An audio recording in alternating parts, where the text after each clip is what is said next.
तन निरोगी रहे, धन भी भरपूर हो, मन भजन में रहे, द्वंद्व दुख दूर हो। एक घटना है, घटना नहीं, यह जीवन की दुर्घटना है। एक बार जंगल में एक लकड़हारा लकड़ी काटने गया। चूंकि लकड़हारा बहरा था, वह लकड़ी काट रहा था। इसी बीच एक दूसरा जो जंगल में भेड़ चरा रहा था, भेड़ की रखवाली करना, भेड़ को चराना, काफी वक्त दिन के गुजर चुके थे। चूंकि प्रतिदिन उसकी पत्नी उसके लिए भोजन लाया करती थी, उस दिन उसके पत्नी को भोजन लाने में लेट हो गया। अब वह भेड़ का रखवाला, भेड़ चराने वाला, वह भी चूंकि तो बहरा ही था। वह समझ नहीं पा रहा था कि क्या बात है कि आज पत्नी इस समय तक भोजन नहीं लाई। क्या तबीयत खराब हो गई? और दिन तो ऐसा वो नहीं करती है। क्या बात है? बहुत असमंजस में था।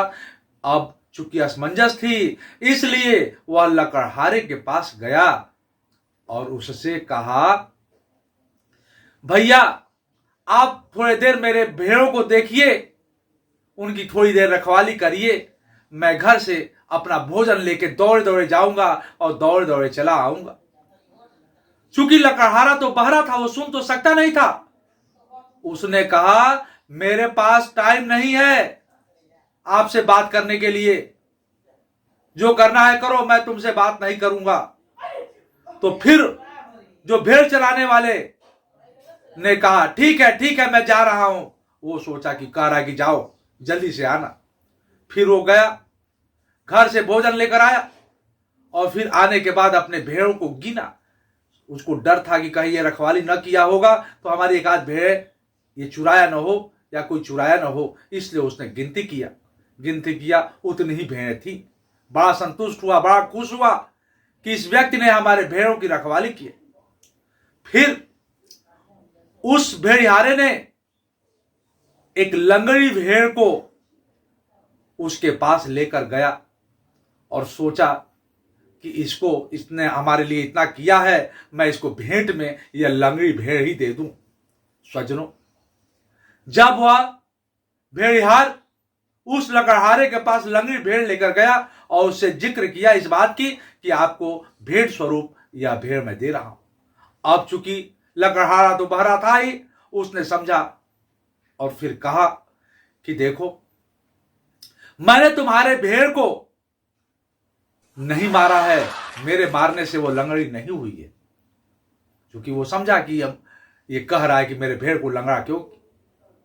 अब वो कह रहा है कि नहीं यार, वो समझ रहा है कि लेने के लिए कह रहा है और नहीं मना कर रहा है लेने से। तो भेड़िहार बार बार कह रहा है, नहीं यार ले लो। और वो कह रहा है कि मैंने तुम्हारे भेड़ को नहीं मारा है, मेरे वजह से लंगड़ा नहीं हुआ। चूंकि दोनों बहरे, कोई किसी की बात नहीं सुन रहा। इसी बीच एक और बहरा जो एक घोड़ा चोरी करके आ रहा था, घोड़े पर बैठा तेजी में दौड़ाते हुए घोड़े को आ रहा था। इन दोनों ने देखा, उसको रोका कि भैया हमारे झमेले को, हमारे मामले को आप सुलझा दीजिए। अब चूंकि वो भी बहरा था, घोड़ा चोरी करके ला रहा था, उसने सोचा कि यही घोड़े के मालिक हैं, इन्होंने हमें पकड़ लिया। अब वो अपने विषय में कहने लगा कि भाई गलती हो गई, आप लोग ले लीजिए। और ये सब अपने अपने बात कह रहे थे, चूंकि कोई किसी की सुन नहीं रहा था। अब हुआ यूं, जरा सोचिए ना, समाज में यही ना हाल है आजकल। अब देखिएगा ना, बहरा ट्रांजिस्टर सुनता है, गूंगा माइक संभालता है, अंधा टेलीविजन देखता है और लंगड़ा दौड़ का हिस्सा लेता है। उसी भांति जब इन तीनों का मामला सुलझ नहीं पा रहा था तो फिर एक संत उसी रास्ते से जा रहे थे। अब संत को इन सबों ने देखा, संत को इस मामले को सुलझाने के लिए अब उनसे भी निवेदन किए। संत आए, लेकिन संत उस समय मौन व्रत धारण किए हुए थे, संत बोल नहीं रहे थे। कईयों साल से उनकी मौन का व्रत चल रहा था। स्वजनों, मौन का व्रत धारण करने से आदमी को आंतरिक ऊर्जा प्राप्त होती है। इन शवों ने अपने सब मामले को उन्हें सुनाया, बताया। संत ने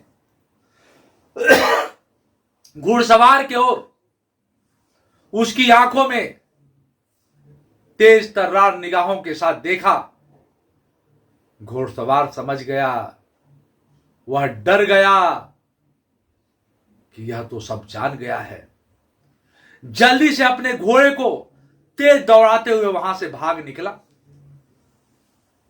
अब उस संत ने जो भेड़ वाला था उसके ओर अपनी निगाह दौड़ाई और संत की जब आंख में, संत के आंख से उस भेड़िहार के आंख में जब आंख से आंख मिली तो वह भी उस तेज को सहन नहीं कर पाया। वह भी जल्दी से अपने भेड़ों को दौड़ाते हुए वहां से भाग निकला। फिर संत ने उस लकड़हारे की ओर अपनी जब निगाह डाली, अपनी आंख मिलाई तो उसको भी डर इतनी पैदा हुई कि वह भी अपनी लकड़ी को समेटा और वहां से भाग निकला। स्वजनों, ये बहरे, ये 3 नहीं, इस देश में 3 अरब से अधिक है। हम सब बहरे ही तो हैं। हम प्रतिदिन किसी न किसी महापुरुष की कोई न कोई पुस्तक पढ़ते हैं, उनकी कही हुई बातों को कहीं न कहीं से सुनते हैं, उनकी हर साल जब उनका जन्म दिवस आता है उनको याद करते हैं। लेकिन क्या हम उनकी बातों को मानते हैं? हम सुनते हैं उनकी बातों को? यह दशा अपने समाज की दुख का मुख्य कारण है। स्वजनों, यदि अपना समाज अपने, सोचिए, आदमी का दुख और आदमी का सुख कहां से पाया जाता है, कहां से उत्पन्न होता है? यह दोनों चीजें तो ईश्वर की दी हुई हैं, लेकिन दुख में पड़ोसी को जिम्मेदार मानता है, अपने सगे संबंधियों को जिम्मेदार मानता है, अपने पास पड़ोस वालों को जिम्मेदार मानता है, और सुख में खुद के लिए जिम्मेदार मानता है। क्या हम सुख और दुख दोनों में ईश्वर को जिम्मेदार मान लें तो क्या हम, ये क्या है? ये ईश्वर कौन ऐसा है दुनिया में जिसने दुख नहीं पाया? क्या भगवान को दुख नहीं मिला? राम को दुख नहीं मिला? कृष्ण को दुख नहीं मिला? किसी महापुरुष को दुख नहीं मिला? हर किसी ने दुख पाया है, हर किसी ने सुख पाया है। लेकिन हम अगर तत्वदर्शी महापुरुषों का कथन ध्यान में रखें, उनकी बातों को ध्यान में रखें, तो हम सुख दुख में एक जैसे होने के आदी हो जाएंगे। आज एक मैं किस्सा बताऊं। एक मुसलमान बादशाह हुआ, उसका एक गुलाम था। दोनों भ्रमण में निकले। अब वहां रास्ते में उन्होंने एक आम का पेड़ देखा। उस आम के पेड़ पर बस एक आम था। उस बादशाह ने उस आम को तोड़ा। स्वजनों, चूंकि बादशाह गुलाम को बहुत मानता था, अब बादशाह चाकू से आम को काटा और गुलाम को पहले दिया। फिर गुलाम ने खाया। फिर गुलाम ने बादशाह की ओर हाथ बढ़ा दिया, कहा हुजूर जहां पनाह और थोड़ा सा। फिर बादशाह ने काटा। फिर बादशाह ने गुलाम को दिया। फिर गुलाम ने खाया। फिर हाथ बढ़ाया। ऐसे होते होते अंतिम में एक छोटा टुकड़ा बचा था, वो भी बादशाह के हाथों से छीन लिया। फिर बादशाह ने नहीं देना चाहा, लेकिन वो ले लिया। और बादशाह ने कहा, क्या ये इतना अच्छा है कि तुम मुझे मेरे लिए थोड़ा भी नहीं छोड़ रहे हो, सब के सब लेकर खा लिए? तो उस गुलाम का उत्तर सुनने से पहले बादशाह ने उस छोटी सी टुकड़े को जबरदस्ती अपने मुंह में रख लिया और उसका स्वाद जहरीला था। स्वजनों, ऐसा क्या हुई?